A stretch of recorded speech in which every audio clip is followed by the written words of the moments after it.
Olá, boa tarde a todos. Bem-vindos. Vamos lá. Vamos lá, vamos esperar aqui o. Opa! Boa tarde a todos. Bem-vindos ao nosso Café com a Administração. Sejam todos muito bem-vindos. Hoje nós teremos um convidado super especial para a gente conversar também sobre um tema muito especial que é o empreendedorismo, né? Um tema que tem surgido, quer dizer, um tema que já está na moda há bastante tempo. Fala, Renan, como é que você está, querido? Tudo bem? Que já está na moda, ou que já vem sendo utilizado fortemente há bastante tempo, mas agora entrou ainda mais no radar das instituições de ensino, de ensino médio principalmente, porque o empreendedorismo vem sendo um dos pilares básicos do novo ensino médio, né? Então, o empreendedorismo vem entrando nesse radar. Fala, Amandinha, tudo bem, querida? Rafa também. Então, o empreendedorismo vem estando mais perto do ensino fundamental, do ensino básico, né? Não é uma novidade também, já existem escolas que trabalham essa questão do empreendedorismo, mas com a nova BNCC, e tem vários cursos, que não falta curso de empreendedorismo. E a gente, o Cezinha também entrou agora, nosso mago do Insta. Então, pela nova BNCC, isso vai ser uma obrigatoriedade como linha transversal dentro do ensino médio. Opa, nosso convidado aí, ó, chegando. E aí o Enio vem conversar um pouquinho com a gente. Eu não sei quem, se eu te convido. Deixa eu te convidar aqui, Enio. Ah, não, tem aqui, ó. Você, isso. Opa! Olá, Enio. Boa Olá, tarde. boa tarde. Deixa eu só me enquadrar bem aqui. Legal, legal. A gente, na Pronto. verdade, eu e ele, nós não nos conhecemos ainda, né? Quem fez a ponte foi a Amanda. Verdade. Meu nome é Júlio, né? Eu estou coordenando os cursos de administração do Colégio Pedro II. E primeiro agradecer a sua disponibilidade para estar com a gente, Enio. Sim, É sim. um tema, é um tema muito, muito, muito importante. Já é há muito tempo, né? Na minha visão, já é há séculos, talvez milênios, mas dentro da educação ele vem entrando com uma força muito grande da educação básica por conta da nova BNCC, que coloca o empreendedorismo como um dos pilares transversais básicos no ensino médio. Eu vou fazer uma breve apresentação sua, Enio, se tiver aqui alguma coisa, fique à vontade. Perfeito. Mas o nome do Enio inteiro é Enio Duarte Pinto, ele é economista, especializado em finanças empresariais pela FGV e BNEC e liderança organizacional pela FDC. Ele tem curso de executivo de INSEAD, que o INSEAD, para quem não conhece, é uma das maiores escolas de negócio do mundo, né? Fontainebleau, é isso? Fontainebleau? Fontainebleau, isso, subúrbio de Paris. É uma cidade Opa, muito próxima a Paris, perfeito. eu não conheço. Lá na França, em Turim, na Itália, Ilo, em Turim, Isso. e Standbys, é isso? Standbys? Steinbeis, isso. Isso, em Stuttgart, Alemanha. Stuttgart, Alemanha. Ele é professor também, né? Ele compartilha essa graça que é ser professor. E hoje, o Enio é gerente da unidade de relacionamento do Sebrae Natural. Inclusive, eu descobri, Enio, quando eu postei a chamada da nossa live, eu descobri que nós temos um amigo em comum, que é o Zé, olha o Zé, que falou que trabalhou com você, mandou um abraço para você, o Zé Luiz, que agora veio morar aqui em Sim, Petrópolis, isso. e aí ele mandou um grande abraço para você. Enio, eu Satisfação vou ter abrir, notícias do Zé. vou abrir o primeiro espaço para você né, enfim, falar um pouquinho, se eu esqueci alguma coisa que você queira complementar, e depois a gente vai. Aqui o esquema é muito papo, entendeu? Não, ok, sem problema. Estou à disposição. Sabadão à tarde, sem fazer nada mesmo.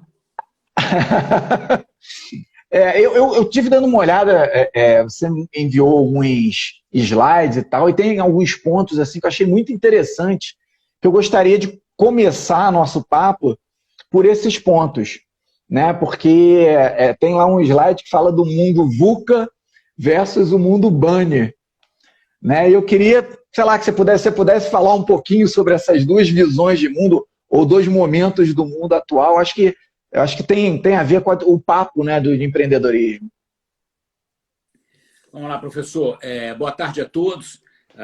Quanto à minha história no mundo aí do empreendedorismo, de fato, eu entrei no Sebrae em 1988. Né? E para quem não conhece muito o Sebrae não deixa de ser uma grande empresa de consultoria. E desde então estou na unidade de relacionamento com o cliente, que até então se chamava unidade de atendimento ao cliente. Mas hoje a visão de que para transformar um pequeno empreendimento você precisa de mais do que um atendimento pontual, né? Você precisa de uma jornada, uma trilha de soluções para o cliente, no sentido de que, de fato, você tem um atendimento continuado, né? Mas sempre nessa unidade, ou seja, sempre me relacionando com empreendedores na condição de consultor. E aí tive a oportunidade de ser professor durante 15 anos. No momento eu estou sem dar aula, mas dei aula aqui na UniDF e na UNB, na nossa distrital e na nossa federal, sempre em cadeiras ligadas à iniciação empresarial. Então, assim, a minha vida, de fato, é dedicada a apoiar empreendedores estabelecidos e candidatos a empresários, né? Pelo Sebrae, 32 anos lá, e hoje à frente dessa Gerência Nacional de Relacionamento com o Cliente. No momento, professor Júlio e colegas que estão nos assistindo, a gente tem que, de fato, até reconfigurar essas classificações, vamos dizer assim, essas metodologias VUCAs, porque, assim, vivemos um momento muito ímpar, muito distinto, e um momento ainda que não se consolidou. Ninguém tem muita convicção do que será esse novo normal, né? Claro é que de 1 ano e meio para cá a gente teve algumas ondas, né? Os empreendedores, à medida que tiveram que fechar seus negócios, fechar o que a gente chama de suas embaixadas de marca, que são suas lojas, suas presenças físicas, seus pontos de contato e calor com o cliente, eles tiveram que fazer a entrega de valor através de outros canais, né? E criaram experiências distintas do que eles tinham no passado. Isso de 1 ano e meio para cá. Praticamente todo mundo teve que revisitar seu modelo de negócio, ver se ele ficava de pé e se repensar num período de espaço de tempo muito curto, né? Então, o que a gente viu foi um conjunto grande de ondas. Os empreendedores, a partir do momento que não tinham mais receitas, não tinham mais entradas nos seus empreendimentos e mantiveram seus custos fixos, pagando aluguel, folhas de colaboradores, eles tiveram um desequilíbrio de caixa muito grande. Alguns aproveitaram alguma reserva que tinha, queimaram uma reserva, outros, de fato, ficaram numa situação crítica. E aí teve uma segunda grande onda muito forte, no sentido de buscar crédito, né? Financiamento bancário, empréstimo, não financiamento, na verdade, empréstimo, porque seria giro, para se manter aberto. Então, uma necessidade de tentar trazer um mínimo de equilíbrio de caixa, já que não tinha receita, compensando com empréstimos bancários. Quando a gente foi percebendo que isso perduraria um período maior, o que os empreendedores buscaram foram alternativas de contactar o cliente. Foram buscar canais alternativas, canais, na maior parte, digitais. Quem não tinha uma presença digital, ou quem tinha uma presença digital muito amadora, correu atrás, deixou de correr na frente, que é o próprio do empreendedor, no sentido de tentar escoar, tentar vender, tentar distribuir, tentar contactar seu cliente através de canais digitais. E aí, assim, foi uma terceira grande onda. A quarta onda foi quando a gente teve alguma flexibilização entre a primeira e a segunda onda do Covid, da quarentena, e os empreendedores começaram a uma pequena retomada, reabrindo seus empreendimentos, voltando a atender. Afinal, a maior parte dos estados, das cidades hoje não tem mais um lockdown, e aí partiram para a demanda de protocolos de biossegurança. no sentido de demonstrar para seu público que ele estava levando muito a sério a questão de higiene pessoal, higiene de ambiente, higiene na manipulação de seus produtos no processo de atendimento ao seu público. Então, assim, foi uma sequência de ondas que varreu todo o segmento empresarial no Brasil, e a gente está vendo, assim, hoje um pouco de tudo isso junto e misturado. Então, a gente vai construir o que seria um novo paradigma, o que seria, de fato, esse novo normal. O que está certo é que a gente tem aí alguns legados da pandemia e os empreendedores estão repensando seus modelos para ver como é que eles conseguem manter seus empreendimentos de pé dentro desse novo cenário, que ainda está se construindo, ainda está se definindo, né? Essa é a situação. Enio, você diria, quer dizer, que essa pandemia, né, essa situação que perdura, enfim, há quase 1 ano e meio, né, ele de alguma forma demonstrou a fragilidade das pequenas empresas no sentido de fluxo de caixa e, por outro lado, também demonstra o quão o ambiente de negócios para a pequena empresa, né, não está ainda sustentável, eu digo inclusive em termos estatais, quer dizer, não existe um programa de larga escala de incentivo e de manutenção, de criação de uma estrutura para o pequeno empresário? O que acontece? A pequena empresa, de fato, é muito mais volátil do que um médio e um grande negócio, né? Ela tem uma estrutura financeira muito mais frágil. E aí, quando vem uma situação impensável como essa, de restringir o acesso a público, todos os negócios existem com o objetivo claro de resolver um problema de um público específico. Quando você não pode acessar o seu público para cumprir sua missão, de fato a situação ficou muito crítica. E aí eu diria até, Júlio, assim, o Sebrae, com outras 5 grandes agências de fomento ao empreendedorismo no mundo, foi eleito pela UNCTAD, que é o braço comercial das Nações Unidas, como entre as 5 top 5, né, as 5 melhores agências de fomento ao empreendedorismo do mundo, junto com a Cercotec no Chile, a Sena na Colômbia, o Small Business Administration nos Estados Unidos e a Barcelona Active na Espanha. São as 5 maiores agências de fomento ao empreendedorismo. Se de alguma maneira nem nós tivemos condições de dar o devido suporte ao pequeno empreendedor, porque o que você faz para uma empresa que não consegue acessar seu cliente, não consegue cumprir sua missão, né, seu propósito? É muito difícil, né? A gente entrou fortemente com a condição de fundos de avais para que o pequeno empreendedor conseguisse acessar crédito, e a gente entrou num processo de acelerar as transformações digitais nos pequenos negócios para que eles, através de canais digitais, minimamente conseguissem contactar seu cliente. Mas, de fato, aqui no Brasil, e eu diria quase que no mundo, ficou comprovado que, assim, a gente precisa transbordar, a gente precisa fortalecer, a gente precisa repensar toda uma estrutura de suporte ao pequeno empreendedor para situações de pandemia, né? de situações como essa que, de fato, são inéditas. Assim, não diria inéditas, mas a última a gente viu há 100 anos atrás com a gripe espanhola, né? Um outro contexto, um outro mundo, um outro cenário, mas não deixou de ser também uma pandemia.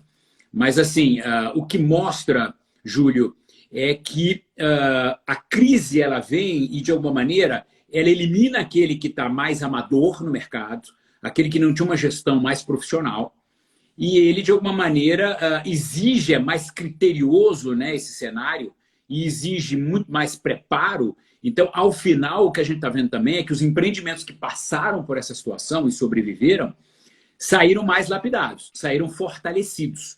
Então, a crise eliminou os fracos e fortaleceu os fortes, né? O que fica determinante aí é de que, de fato, simplesmente dominar a operação do seu negócio não é suficiente para sucesso empresarial. O que ficou claro é que para que você tenha sucesso... Quando eu digo a operação do seu negócio, vamos lá, se você tem um restaurante é porque você sabe cozinhar. Se você tem uma oficina mecânica é que você também sabe consertar um carro, né? Tirando o aspecto mais operacional do negócio, ficou claro que o sucesso empresarial depende de um tripé. Depende, sim, do domínio operacional, mas essencialmente do domínio de gestão desse empreendimento, toda a parte financeira, marketing, tudo que a gente vê, por exemplo, no curso de administração, né, do Pedro II.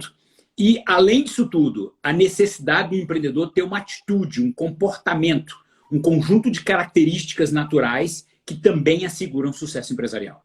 Então, o tripé é é o domínio da operação do negócio, mais gestão, mais atitude, comportamento empreendedor. Isso é que, de fato, assegura sucesso. E a gente está vendo, Júlio, eu diria, eu sou um otimista, a gente está vendo o empreendedorismo derrotar a crise. A gente está vendo os negócios se reinventando e uma parte significativa deles se reposicionando no mercado em função desse novo normal e derrotando a crise, né? E acredito eu que quando as coisas se normalizarem um pouco mais, eles agregaram muitas competências durante esse período crítico e a coisa retomando em termos de normalidade, de acesso ao seu público, eles voltam ainda mais fortalecidos do que o pré-crise. Maravilha. Você comentou uma coisa que, enfim, a gente viu, né, essa questão do fortalecimento da parte eletrônica, né, das vendas online, enfim. E eu vi uma parte da sua apresentação que me chamou muita atenção, porque eu trabalho diretamente com essa questão de empatia, de convívio, de ser humano, que você fala um pouquinho sobre essa automação e em contraposição que a gente deve ser ainda mais humano, né? E, quer dizer, o que poderia parecer uma contradição, né, frente a tanta tecnologia, e hoje em dia os contatos cada vez mais automatizados, enfim, você tem que se tornar mais humano. Eu queria que você falasse um pouco sobre isso. Verdade. O que acontece, professor Júlio? É inexorável que as empresas hoje tenham uma presença digital. Aquelas que não tinham no pré-crise sofreram muito e algumas não sobreviveram, eu diria, né? Alguns empreendedores, inclusive, não têm um perfil digital e não conseguiram fazer essa passagem, né, para o mundo digital, né? E aí, quando eu falo de fazer uma transformação digital, é lançar mão de redes sociais, aplicativos, ter um site, eventualmente utilizar marketplaces, né, para fazer vendas digitais, e-commerce. Não necessariamente aí grandes investimentos. Você pode lançar mão de plataformas públicas, né, disponíveis para o pequeno empreendedor. Mas, assim, o que eu chamo a atenção o tempo todo é de que aquela experiência incrível que você tinha que entregar lá dentro da sua embaixada, eu chamo de embaixada da sua loja, a embaixada da sua grife, né? Aquela experiência que você entregava ali, você de alguma maneira tem que fazer acontecer por meio de um canal digital. Então, a necessidade de você humanizar o relacionamento com o seu cliente, mesmo lançando mão de uma moderação tecnológica entre você e o seu cliente. Quando isso dá no ambiente presencial, físico, na sua loja, você coloca ali vários elementos. Por exemplo, eu acabei na minha atividade de consultor, ainda muito jovem, conhecendo a minha esposa, que era uma empresária. Ela foi minha aluna nos cursos do Sebrae e acabamos nos casando e hoje eu sou empreendedor por tabela. De alguma maneira, ela tem lojas de moda praia em Brasília, porque a Brasília tem uma concentração de piscinas muito grande. Moda praia e academia em Brasília. Mas você entra numa loja da Ana, por exemplo, e assim, ela tem um dispositivo que solta um aroma muito agradável próprio para a loja dela. Ela tem uma playlist de músicas correlatas àquele ambiente, àquela proposta, o propósito da academia dela. Ela tem bombonieres com jujubas coloridas, que as pessoas podem... Ou seja, ela ativa o processo de relacionamento com o cliente dela usando todos os sentidos do cliente, né? A pessoa sente cheiro, a pessoa vê cores nas araras, a pessoa pode saborear um bombom, uma jujuba, a pessoa, ela tem uma cascata com água caindo o tempo todo, a pessoa está ouvindo música, está ouvindo aquela água. Então, ela se relaciona com o cliente através de todos os sentidos, ela cria uma experiência muito positiva. Ela tem ali uma jornada bastante fluida para o cliente escolher, experimentar e pagar, né, pelo produto que está adquirindo, né? Então, ou seja, ela de fato se esforça em entregar valor. Valor é uma equação simples. A entrega de um benefício concreto, a pessoa está levando ali roupa de qualidade para fazer sua atividade física ou frequentar a sua piscina, mas através de uma experiência incrível, né? Então, isso é de fato a entrega de valor. No momento em que a gente fala que você tem que agora fazer um atendimento através de redes sociais, Instagram, WhatsApp, fazer vendas através de marketplace, eu insisto que você use a tecnologia, já que você não pode ter o contato físico, né? Mas que você humanize por meio da tecnologia a experiência do cliente, né? Se hoje eu não posso mais ter um ambiente dentro da minha embaixada para receber o meu cliente, como é que eu faço isso através de um canal de rede social? né? Então, assim, cara, manda uma mensagem positiva, chamo pelo nome, crio toda uma proposta humanizada, mesmo lançando mão de tecnologia, para não perder a entrega de valor, ou seja, não entregar simplesmente o benefício, mas que também ele tenha, mesmo com uma moderação tecnológica, uma experiência incrível, né? Assim, e muitos empreendimentos, Júlio, por exemplo, eu ontem à noite pedi pelo telefone um hambúrguer para comer aqui com a minha esposa, meus 2 meninos e tal, numa hamburgueria aqui de Brasília que eu frequentava no presencial. Eu ia até a embaixada, né? E aí eles entregam em até 30 minutos, então muito rápido.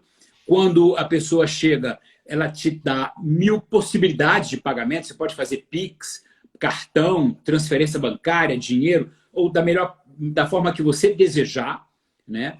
Ele consegue fazer com que o produto chegue ainda quentinho em função do tempo. Vem uma embalagem com tudo pré-pronto, para que você também curta o momento da montagem do hambúrguer com a família. Vem as fritas, vem a salada, vem a carne, vem a cebola caramelizada, o pão. Então, tem um momento ali, assim, de além da alimentação, de cada um montar o seu hambúrguer com os ingredientes que você quiser. Ele manda para você uma proposta de playlist para que, assim, você ouça música com a sua família enquanto estiver se entretendo. E aí até mandou para a gente uma proposta de jogos familiares para você praticar enquanto está ali montando o seu hambúrguer, brincando e tudo mais. Ou seja, ele tenta mesmo a distância, né? Assim, foi um delivery, mas ele tenta manter uma experiência incrível na entrega daquele benefício concreto que é a alimentação por meio do produto dele.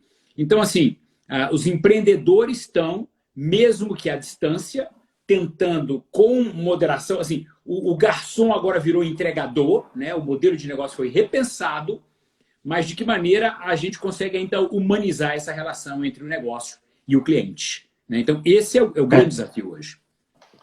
Eu acho que você tocou, primeiro o exemplo, achei ótimo, esse da hamburgueria, não só, né, a questão da venda das roupas, né, com marketing sensorial, enfim, utilizando essas ferramentas. Eu lembro que quando eu dava aula no ensino superior, antes de entrar no Colégio Pedro II, orientei acho que 2 ou 3 alunas em marketing sensorial, né? E é muito interessante, né? Como é que literalmente você trabalha com as emoções das pessoas. E essa questão da montagem, né? Né? Desse momento de convívio, né? Uma das coisas que a gente mais tenta hoje desenvolver essa qualidade no pouco tempo de convívio, muitas vezes, porque cada um está nas suas tarefas, mas uma qualidade nesse tempo de convívio. Você falou uma outra coisa que eu achei muito interessante, Enio, porque eu acho que serve para negócio, né? Mas também serve para a gente. Por exemplo, o nosso negócio, eu não vou nem chamar de negócio, senão daqui a pouco eles me matam aqui, mas a nossa tarefa na vida do Colégio Pedro II, enfim, é formar pessoas, né? Mas a gente também está tendo que utilizar a tecnologia, né? E aí o que você fala é o seguinte: ok, a tecnologia é um instrumento, é só um instrumento, mas é o canal, é um novo canal que já estava vindo, já estava sendo realizado, mas que teve aí uma aceleração nessa implantação. Mas por trás desse canal, o mais importante ainda é o relacionamento e as soluções de relacionamento, porque tem as pessoas nessas pontas, né? Então, esse canal ele tem que, de alguma forma, atender expectativas, desejos e emoções dessas pessoas, né? Isso serve para uma hamburgueria, mas serve também para uma aula online, né? Verdade. Porque você está entregando emoção, conhecimento, enfim, outras... mais do que simplesmente estar aqui e de alguma forma repudiar, não, eu não estou na sala de aula, então não é tão bom quanto você tem que repensar o teu modelo de aula, né? O Rafa, que é um aluno nosso que está muito sempre... Bem, primeiro, repetindo aqui, bem-vindo a todos, né? O pessoal está chegando, e depois fica disponível também no YouTube, porque tem algumas pessoas que não conseguem assistir hoje. O Rafa, sempre muito presente, ele colocou uma questão que também é uma questão minha. Você falou, e que é importante, além de dominar o negócio, né? Então, enfim, alguém que cozinha muito bem, quer abrir um pequeno restaurante, enfim, você tem que dominar a gestão, né? Você tem que dominar algumas ferramentas de gestão que te possibilitem esse contato. E ele coloca assim, poxa, mas o micro, né? O microempreendedor individual, aquele realmente está começando ali essa escalada que a gente sabe que é o Monte Everest, né? Para você conseguir realmente conquistar alguma independência financeira.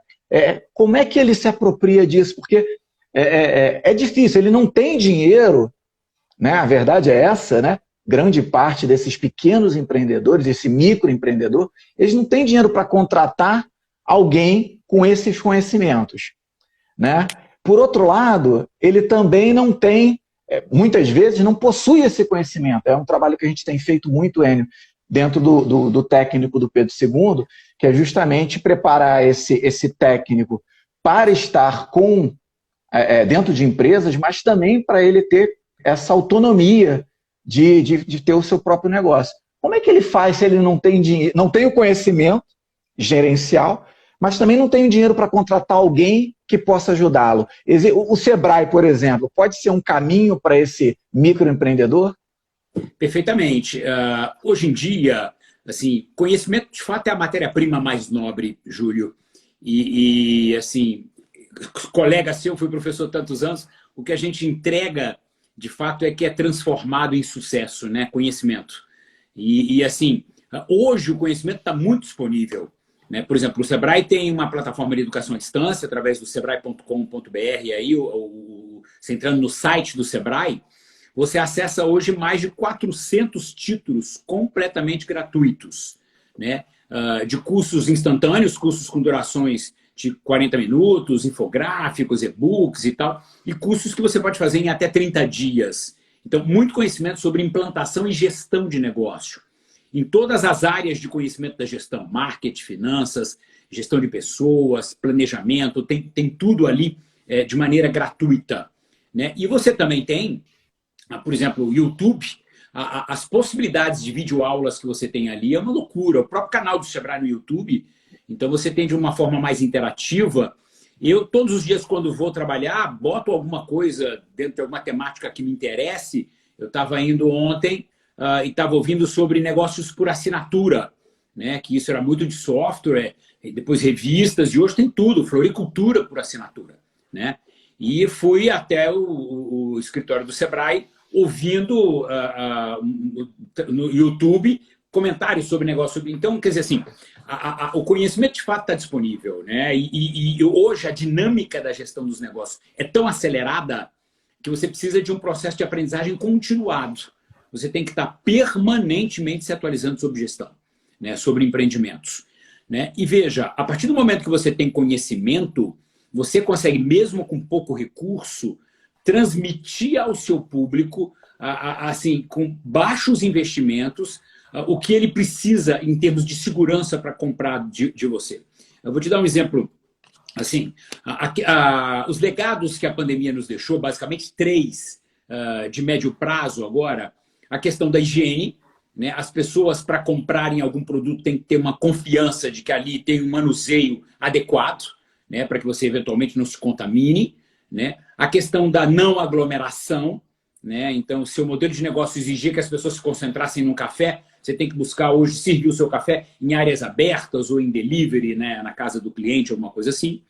E a questão da transformação digital. Você tem que ter uma presença digital para continuar sobrevivendo. Essas 3 grandes frentes são os legados para os negócios nesse novo normal, pelo menos no momento. Pode ser que a transformação digital é inexorável e sem volta, né? Desde que você, de fato, humanize o máximo, né? Assim, os grandes futuristas, hoje, nas suas palestras, falam, olha, pasmem, vocês não vão acreditar, mas daqui a alguns anos, quando você chegar no negócio, você será atendido por gente. Vai ser gente atendendo gente. Então, assim, quase que será uma volta ao passado, mas, assim, a gente vai explorar o máximo da inteligência artificial.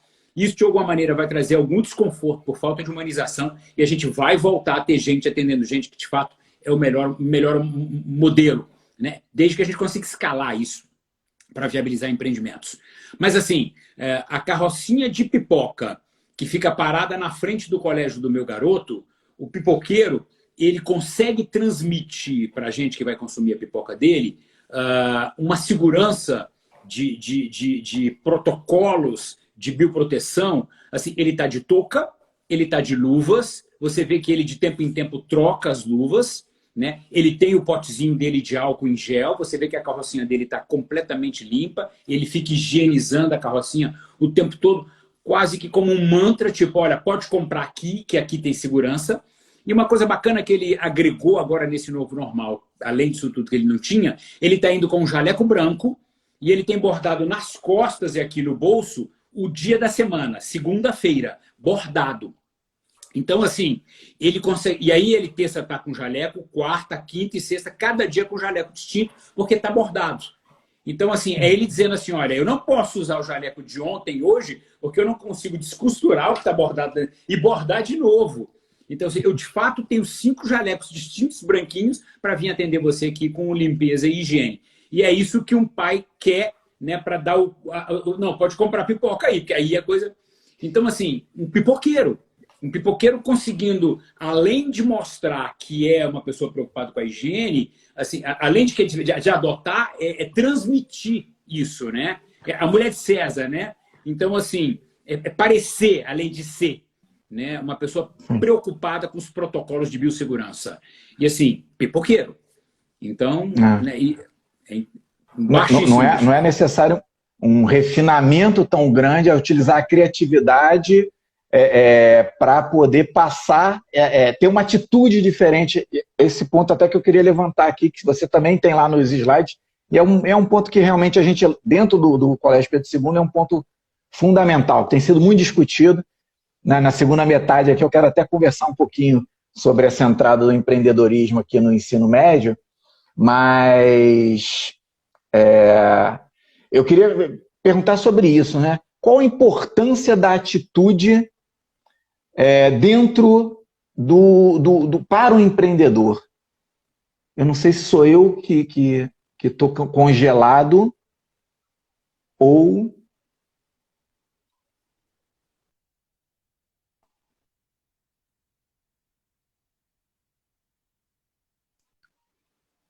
Eu acho que o Enio teve algum problema, ou eu tive algum problema. Alguém pode me responder? Vocês estão me ouvindo, gente?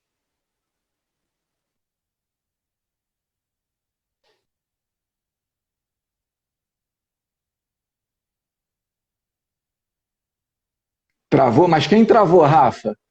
Eu travei?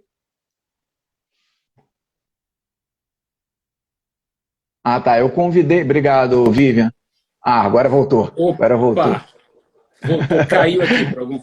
Desculpe, não, sem problema. Eu pensei que era aqui também. A gente sempre fica na dúvida, né? Você não sabe quem caiu. Tem dessas, dá um sustozinho na gente às vezes. É verdade. Mas ainda a gente estava comentando aqui sobre essa questão das atitudes, né? A gente vê com grande importância, mais do que o empreendedorismo só de novos negócios, mas empreendedorismo enquanto uma atitude de vida, né? Seja para novos negócios, seja para novos desafios dentro de uma organização, enfim, para a vida como um todo. Né? Como é que você vê isso, né? Essa questão da atitude empreendedora?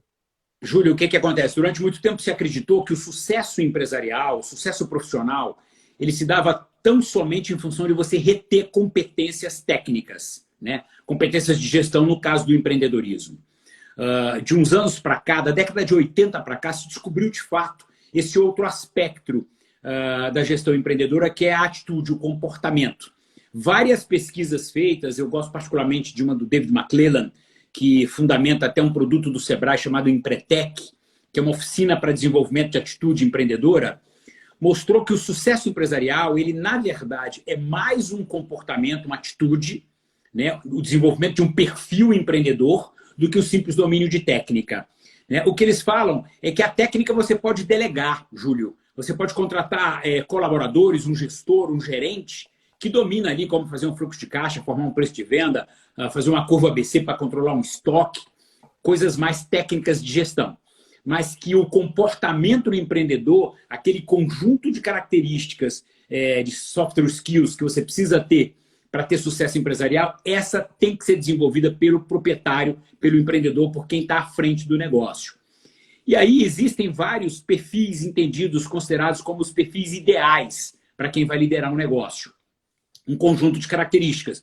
Por exemplo, essa que o Sebrae adota, do David McClellan, eles falam, por exemplo, olha, o empreendedor necessariamente é uma pessoa movida por metas, estabelece objetivos claros e persegue aquele objetivo, né? E aí tudo gira muito em função disso. Ele planeja para que o objetivo aconteça, ele é focado em qualidade, nos passos necessários para o atingimento da sua meta, ele busca informação para encontrar o melhor, o caminho mais rápido, mais racional para o atingimento da sua meta. Ou seja, aí vem um conjunto de características, busca de informação, comprometimento, foco em qualidade, uma pessoa que planeja, desenvolve redes de contato, um conjunto de características, de competências, de software skills necessárias para que ele atinja suas metas. E empreendedorismo basicamente é isso. É sonhar, sonhar acordado, ter um sonho claro e concretizar esse sonho através de comportamento, de atitude, né?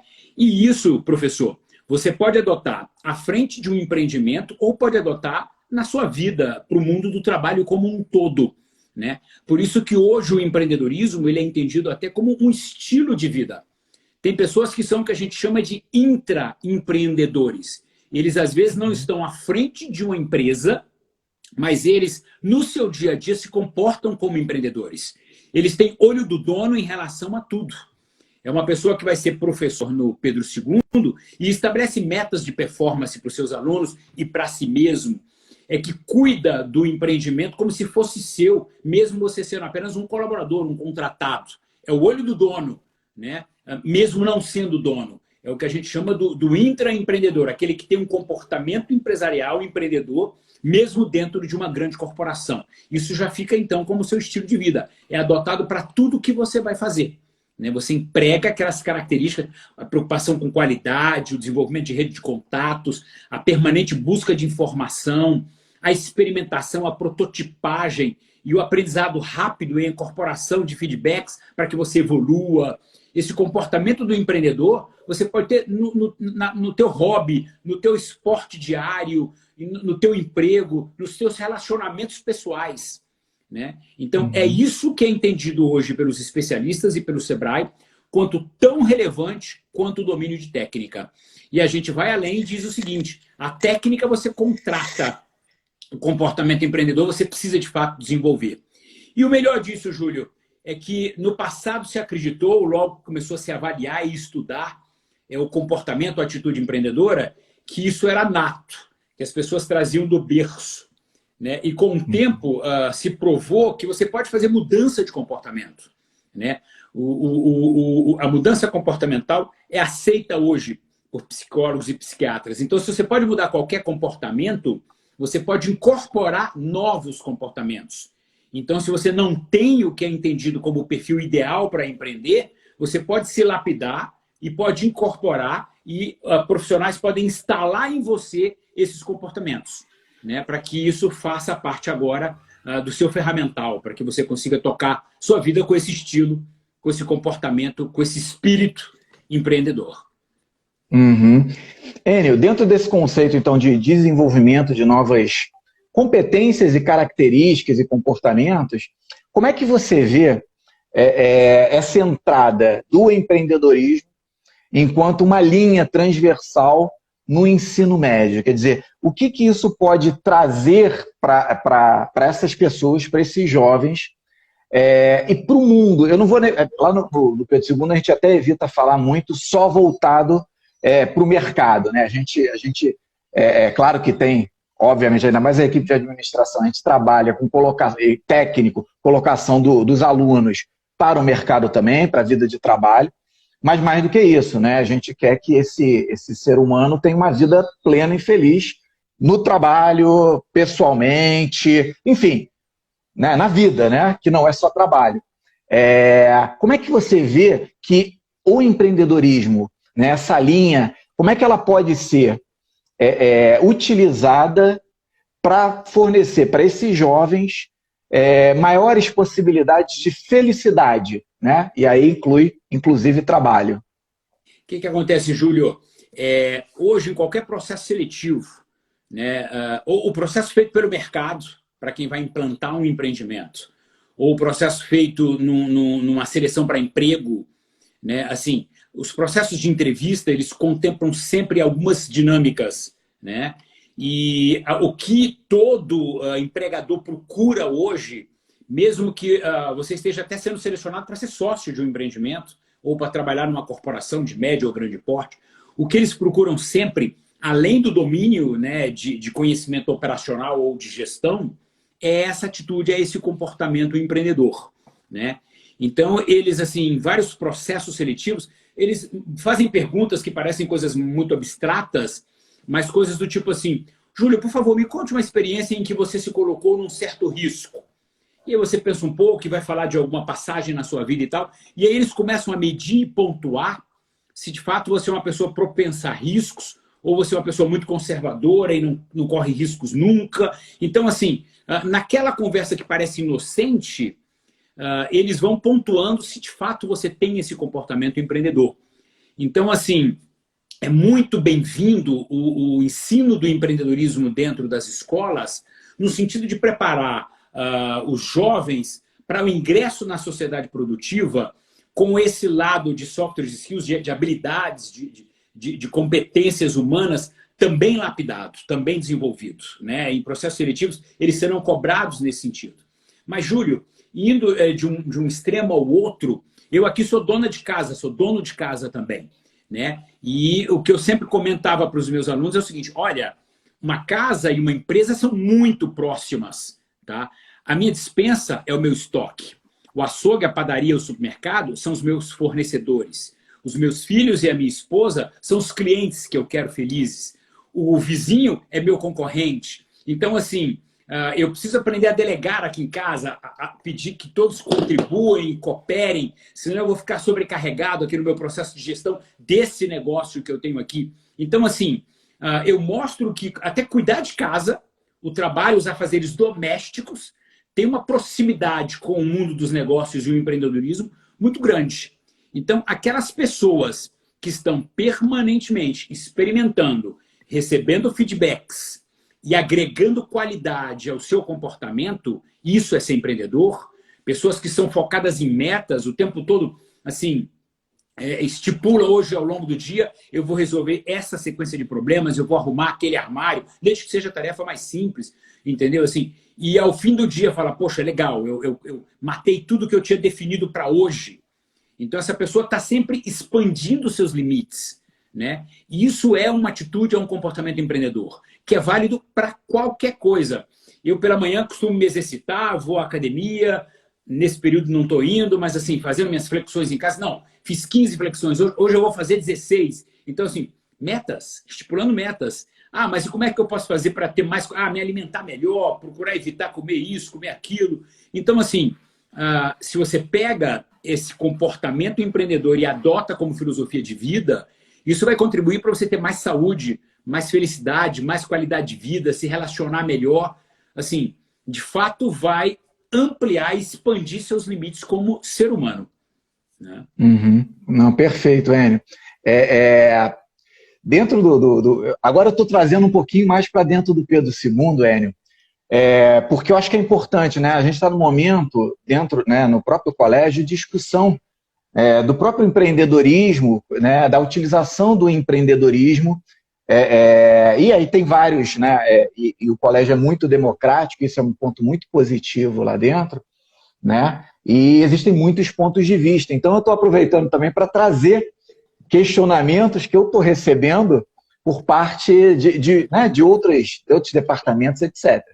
E uma das maiores preocupações que existem dentro do Colégio Pedro II, e não só no Colégio Pedro II, da sociedade, uma parte da sociedade, é a utilização do termo empreendedorismo para justificar algumas precarizações do trabalho, né? A gente vê que muitas vezes o pessoal fala de uberização do trabalho, enfim, utiliza isso. Eu nem gosto muito do termo uberização, acho que é um pouco desleal, né? Até porque eu encontrei, principalmente durante essa pandemia, pessoas que perderam tudo, né? Perderam um emprego, etc., e que foram e estão sobrevivendo porque são motoristas de Uber, de 99, etc. Então, acho que também não pode falar de uma maneira tão pejorativa quanto a uma empresa, uma proposta. Mas a preocupação existe, né? Quer dizer, eu mesmo vejo, às vezes, a utilização do termo empreendedorismo, não no sentido que a gente está conversando aqui, né? Mas num sentido de tornar o trabalho cada vez mais precarizado. Tipo assim, cada um que se cuide, não precisa de lei trabalhista. Cada um que se vire e seja empreendedor da sua própria vida, né? Como é que você vê isso? Eu queria, sei lá, ouvir um pouquinho a sua experiência de vida, de consultoria. Como é que você enxerga essa situação? Tá. O que acontece? Assim, o melhor conceito para empreendedorismo que existe, Júlio, ele é simplérrimo, porque você tem, de fato, os grandes estudiosos, mas, assim, inclusive para a garotada aí pegar e não esquecer mais, empreendedor é quem equilibra cérebro e bíceps. É quem equilibra o sonhar e o concretizar. São aquelas pessoas que sonham acordadas e conseguem concretizar, dar concretude para aquilo. E veja, se você não é um empreendedor, você vai estar trabalhando para um. Assim, se você não está concretizando os seus próprios sonhos, você deve estar contribuindo para a concretização do sonho de alguém. Então, assim, é fundamental que você tenha os seus. Mesmo que eles estejam contemplados no sonho maior de alguém, não tem problema. Isso vai te trazer satisfação pessoal, plenitude, realização, tá? Mas veja, empreendedores são pessoas que estão o tempo todo com suas parabólicas ligadas, né? E estão detectando oportunidades, Júlio, onde a maioria vê problema, né? Para o empreendedor, o problema é uma oportunidade esperando para ser descoberta, né? E nesse momento atual de pandemia, de Brasil, o que não falta é problema para a gente resolver. Então, empreendedores são resolvedores de problemas, sabe? Assim, o Uber, de alguma maneira, ele resolveu um problema de mobilidade pública. Ele pode ter acarretado outras consequências, mas logo empreendedores verão soluções para isso, né? E isso é empreender, tá permanentemente identificando problemas para resolver, né? E à medida que você vê aquele problema, você sonha com uma solução e concretiza aquela solução. Isso é empreender. O fundamental do empreendedorismo de sucesso, de êxito, é quando você consegue associar isso à satisfação pessoal, à realização, né? Veja, Júlio, que o Brasil é um país de alma empreendedora. Você tem aqui alguma coisa em torno de 52 milhões de indivíduos à frente de empreendimentos. Você tem dentro do Brasil uma Coreia do Sul, uma Espanha inteiras empreendendo. E o que mobiliza essas pessoas para empreender é o fato de que quando você ingressa na sociedade produtiva como um colaborador, sem desmérito a isso, eu sou empregado do Sebrae. Eu fui empregado nas universidades onde dei aula, né? Mas quase sempre você é escolhido. Você pega o seu currículo, distribui num conjunto grande de corporações e aguarda ser chamado. Não necessariamente você é chamado exatamente para aquela que você queria e não necessariamente para fazer a função que você desejava. Mas por uma questão de necessidade, vocês muitas vezes vai e topa. Quando você empreende, Júlio, muito diferente de você ser escolhido, é você que escolhe. As pessoas que chegam até o Sebrae com a pergunta: estou querendo abrir um negócio, como é que vocês me ajudem e tal? Quase sempre elas estão conciliando prazer, satisfação pessoal com empreendimentos. Quase sempre elas estão transformando hobbies em uma atividade empresarial, né? Assim, olha, eu sempre gostei muito de cozinhar, estou querendo abrir meu restaurante. Eu adoro malhar, estou querendo montar a minha academia. Eu curto muito carro, todo fim de semana fico mexendo aqui no meu carro, vou abrir minha oficina e por aí vai, né? Assim, quando você empreende, você escolhe. Quando você se candidata ao emprego, você é escolhido. Mas você pode se satisfazer e se realizar presencialmente, profissionalmente, dentro de um empreendimento maior também, e aquilo te trazer satisfação e plenitude, ser o seu, como eu disse, o intraempreendedor. Mas tenha em mente que o empreendedor é uma pessoa que escolhe o que fazer, então quase sempre ele tem uma satisfação pessoal muito grande em exercer aquela atividade, porque ele desdobrou, ele transbordou um hobby em negócios, quase sempre é isso que acontece, né? E é uma pessoa que resolve problemas. Quando as pessoas chegam na nossa frente lá no Sebrae, tão somente focadas em ter, em resultado financeiro, Porque o empreendedorismo é uma guerra silenciosa entre o ser e o ter, e o empreendedor é aquele que quer ser, e o ter vem como desdobramento, como consequência. As pessoas sentam na minha frente e falam assim, Enio, o que está dando dinheiro, hein? Estou querendo montar uma empresa e tal. Eu falo assim, olha, amigo, a resposta para você é uma outra pergunta. O que você gosta de fazer? O que te dá satisfação pessoal? E às vezes você tem alguns mais resistentes, né? E fala assim, não, meu amigo, eu gosto de dinheiro. O que der dinheiro eu gosto. Eu falo assim, olha, nesse momento, então, vou te dar uma dica boa para ganhar dinheiro. Monta uma funerária. Porque, assim, infelizmente, a gente vive numa quarentena, numa pandemia de um vírus infeliz e o percentual de mortalidade é elevado. Aí o cara, não, mas funerária não, peraí, mexer com cadáver. Ué, teu negócio não é ganhar dinheiro?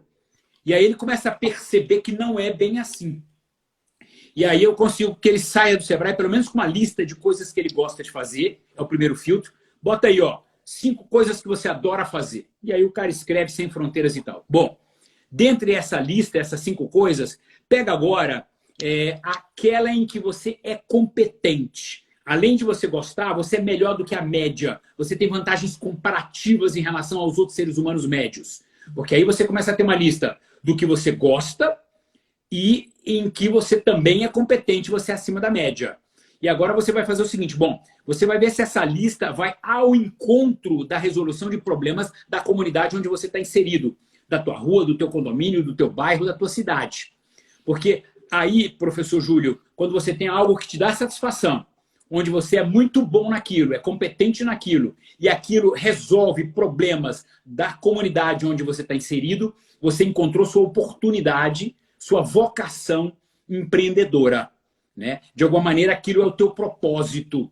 Eu vou te dizer uma coisa, Júlio, pessoas que lapidam seu comportamento empreendedor, eles não acordam, eles pulam da cama. Eu fiz consultoria durante muitos anos, antes de assumir essa função mais burocrática no Sebrae hoje. Eu chegava em empresas com problema e virava para o empresário e falava assim, vamos lá, meu amigo, vamos lá, Júlio, você de manhã, você senta na cama quando você acorda? Como é que é? Você acorda, dá aquela sentada na cama, coça a cabeça, fala, ai meu Deus, já são 6 horas, será que esse relógio está certo?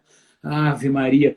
Aí daqui a pouco vai se arrumar, passa ali pela sala, tá sua esposa, tá seu filho, fala, vou para a ralação, vou para a guerra, vou para a labuta. Né? Assim, é assim. Porque o empreendedor, como ele conciliou algo que dava satisfação pessoal, como ele conciliou um hobby num negócio, né? Ele, assim, como ele é focado em metas, ele não senta na cama, ele pula da cama, ele mal espera o dia amanhecer para ir atuar naquele negócio dele. Né? Então, assim, muito mais do que um retorno financeiro, ele é ser muito mais do que ter. Então, assim, eu gosto de conversar com jovens que falam, cara, eu quero ser o melhor, o X, o melhor padeiro, o melhor mecânico, o melhor professor de educação física. Eu quero ser. E aí o ter, o sucesso financeiro, é quase que uma consequência natural de você ser com competência. Né? E isso é o espírito empreendedor, Júlio.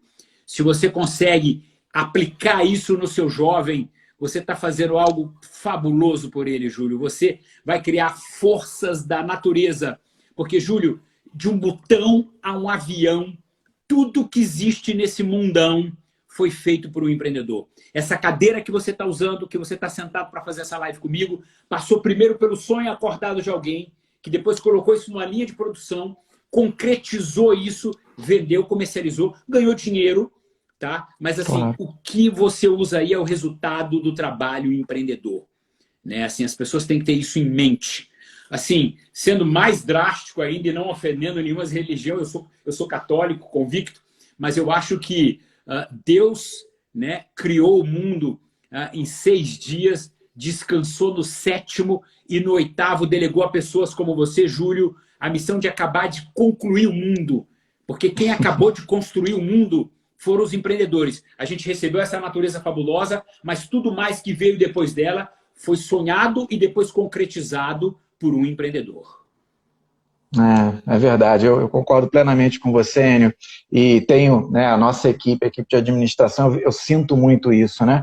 Nós estamos numa instituição pública, e pública não significa que é do Estado, significa que é de todos nós, né? E eu enxergo na nossa equipe, em outras equipes, justamente essa responsabilização pelas suas atitudes, essa vontade de fazer diferente, de criar, de trazer soluções, né? Ao invés de, às vezes eu falo, né? Procurando uma solução para cada obstáculo e não um obstáculo para cada solução.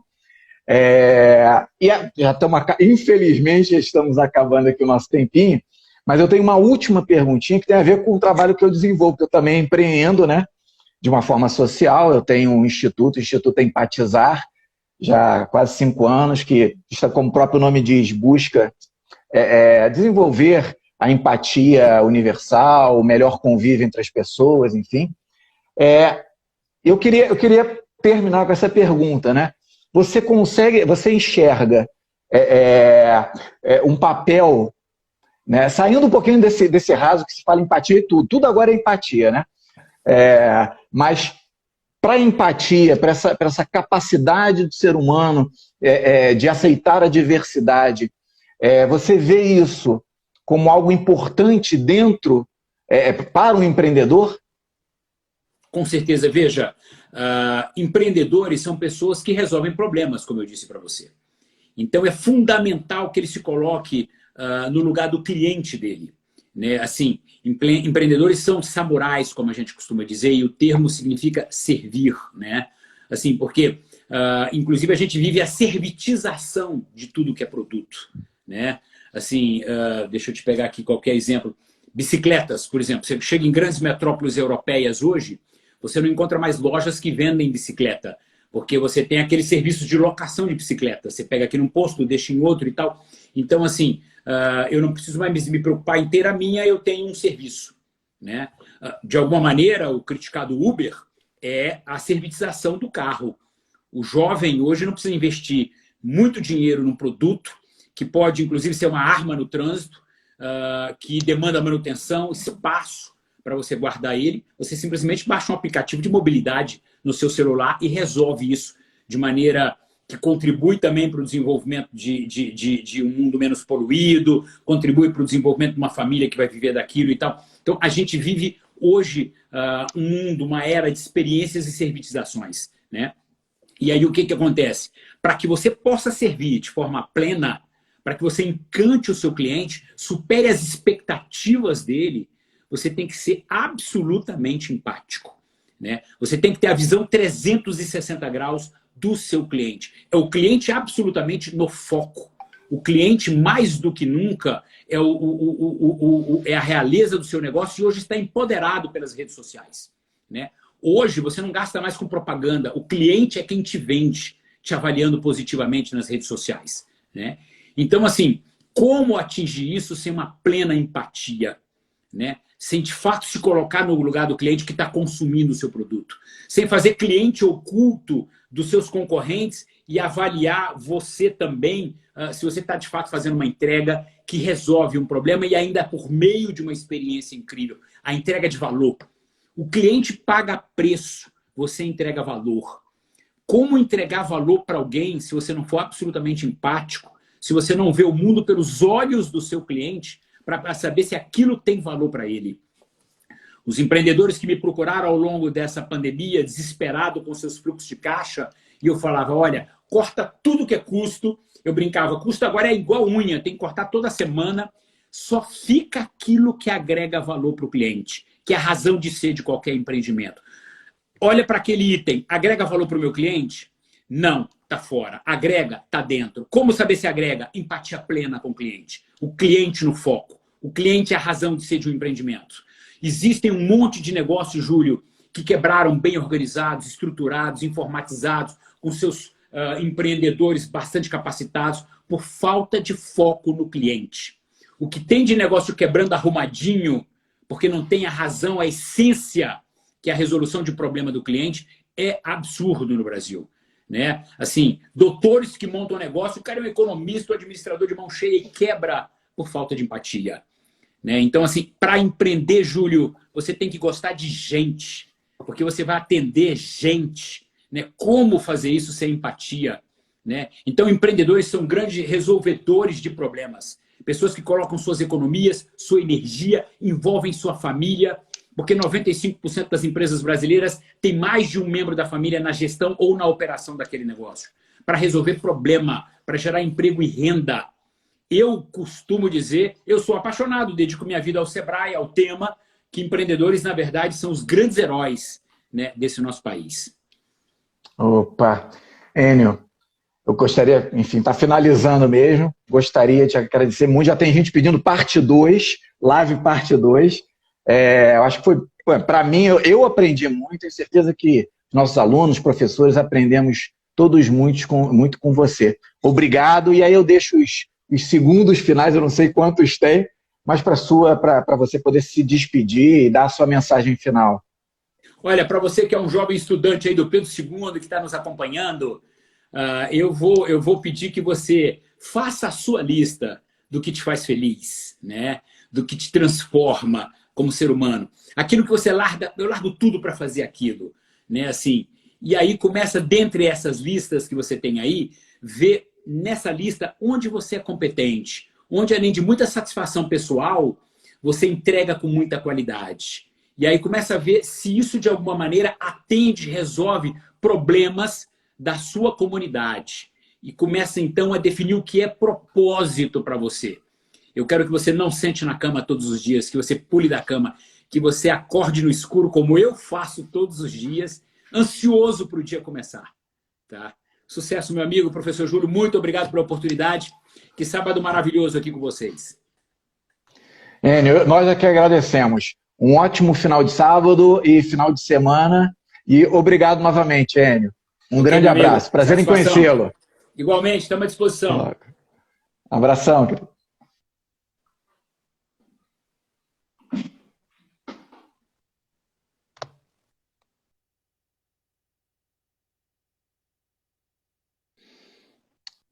Bem, gente, uma live maravilhosa como essa, né?